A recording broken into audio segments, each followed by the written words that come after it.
هو حكم طلاق الهازل؟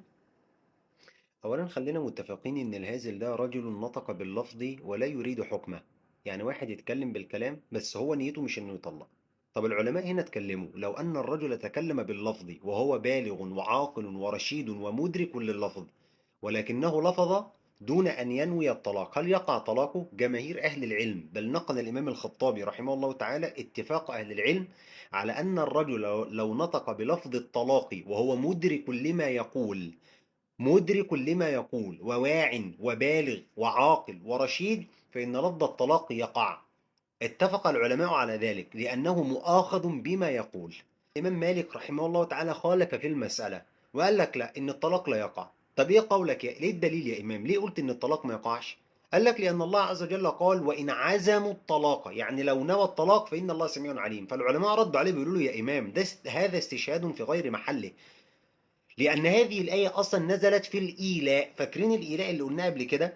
الإيلاء أن رجلا أقسم على زوجته ألا يجامعها، والله لن أجامعك، فربنا قال له أنت عندك فترة 3 شهور، للذين يؤلون من نسائهم تربصوا 4 أشهر، فإن فاءوا لو رجع قبل الأربع أشهر مفيش مشكلة، فإن الله غفور رحيم. طب وإن عزموا الطلاق فإن الله سميع عليم. فهذا استشهاد في غير محله.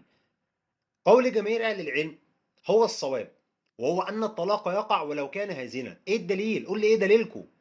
لأن الله عز وجل قال ولا تتخذوا آيات الله هزوا. هو احنا هنلعب ونهزر؟ حتى الإمام الخطابي رحمه الله تعالى قال لو أطلق للناس كل لفظ يلعبون ويهزلون فيه لتعطلت الأحكام ولتعطلت سنة الله عز وجل في كونه ولتعطلت سنة رسوله.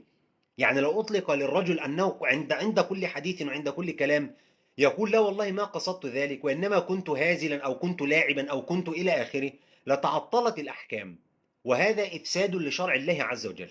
رسول الله كذلك 3 جدهن جد وهزلهن جد، والحديث هذا حسنه الإمام الألباني رحمه الله تعالى والشيخ شعيب الأرناؤوط في تحقيقه على زاد المعاد في هدي خير العباد لابن القيم، قالوا إن الحديث حسن. 3 جدهن جد وهزلهن جد، حاجات ما فيهاش فيها لعب ولا فيها مزاح ولا فيها هزار.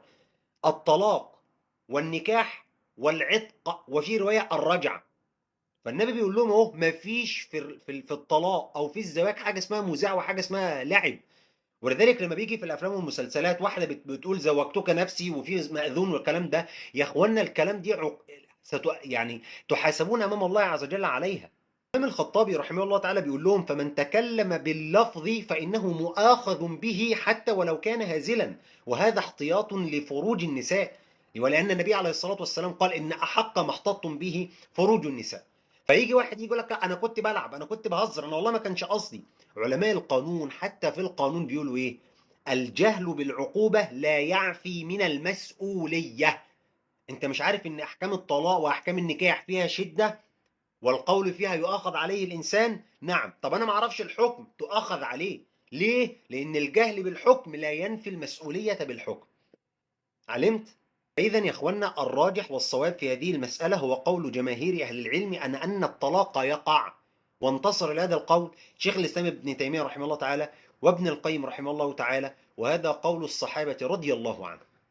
بس كده خلصت. الفيديو القادم إن شاء الله تعالى هنتكلم عن حكم طلاق السفيه والصبي بإذن الله تعالى. شكرا. السلام عليكم ورحمة الله وبركاته.